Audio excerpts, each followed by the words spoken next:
You know what I miss? I miss the hope I felt during the 100 and some odd days we had Kamala Harris as our nominee. And I want to say that the hope will not die if we don't let it die.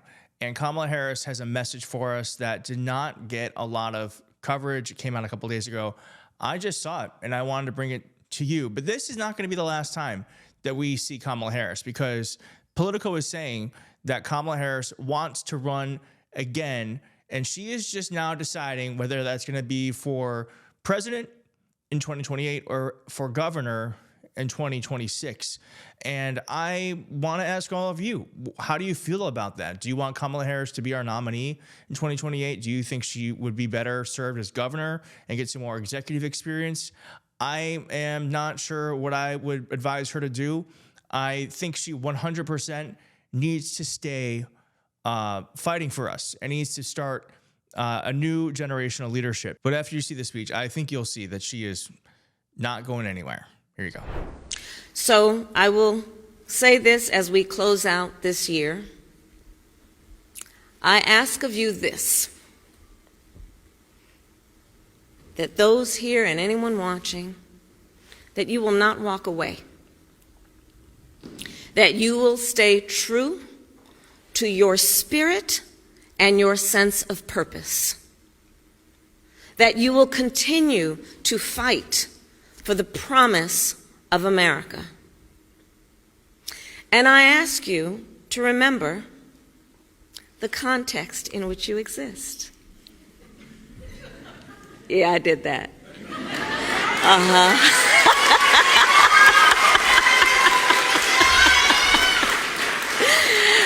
I ask you to remember that this struggle is not new.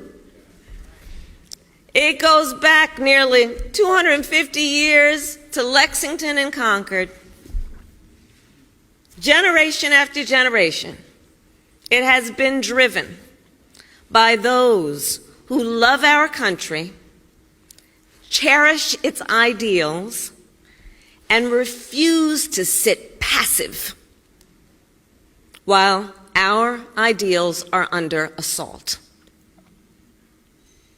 And now this fight to keep the light of America's promise and to ensure it burns bright, well, this fight now, it continues with you. You are its heirs. We are its heirs. So I'll end with this. Get some rest over the holidays.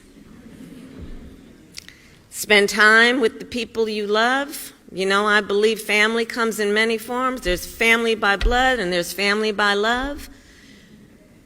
I urge you then, after you have had some rest, in fact, I challenge you to come back ready to chart our path to the future. Chin up, shoulders back, forever impatient for change, and like Sasha, ready to summon your drive, your energy, your passion to help our fellow Americans, and be ready to get back to work, fighting for opportunity and freedom, fighting for fairness and dignity, and fighting for this country we love and the future we share. God bless you, and God bless the United States of America. Is it just me? Or did anyone else get teary-eyed watching that? Did anyone else get teary-eyed watching that? I was not expecting to get as emotional as I did, but God damn it, did America mess up in the biggest way possible. I just can't get over it. It will always confuse me. But I just want to say, too, that I don't think, when you lose, you never are told what you did right. You're only told what you did wrong, especially in politics. And I just want to say the amount of courage it took for Kamala Harris to take on this gigantic responsibility of not only running for president with 100 days to go and becoming the leader of the party and taking the baton from Joe Biden to face Donald Trump, but the weight of what that all meant, not just of what it meant for our country in terms of facing the threat of a fascist government and Kamala Harris being the only thing that could stop that, but also the weight of history that was on her shoulders. And I think she just carried herself with so much poise and dignity and class. And I will always be grateful that she did this for us. She didn't have to. She didn't have to show up, and she did. And she's continuing to show up and inspire us. And so I'm just incredibly grateful that she did show up. I wish she would have won, but it's nice to know that she's not going away.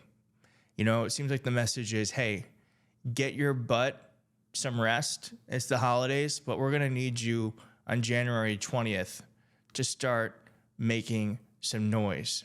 And it sounds like she's going to be doing that. So whether it's the government, whether she wants to be the governance, whether she wants to be governor or she wants to run for president, I'm just hoping that she stays fighting, because we need fighters like her, historic women who are willing to face Donald Trump. And I will never forget my favorite moment of the whole goddamn campaign is when she said, when she went up to Donald Trump.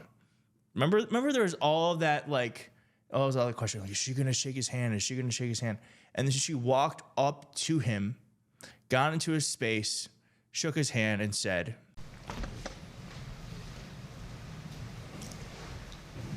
Kamala Harris. Let's have a good debate. Nice to see you. Have fun. Thank you. Welcome to you both. It's wonderful to have you. It's an honor to have you both here. and I'll just never forget that, because I was like, wow, that is exactly how a democracy meets fascism, is with a smile and strength. And that's what I hope she continues to bring us in whatever she does next. But just like Kamala Harris, I'm also not going anywhere. In fact, I'm going to get more loud and more annoying and more indignant against Donald Trump, not because Kamala Harris told me to, but because that's what I expect from everyone else watching this. We have to stay in this fight. We have to do it for her, do everything she stood for everything America stands for. And so I make that pledge to you that I am in this for the long haul, baby. Let's kick some fascist ass.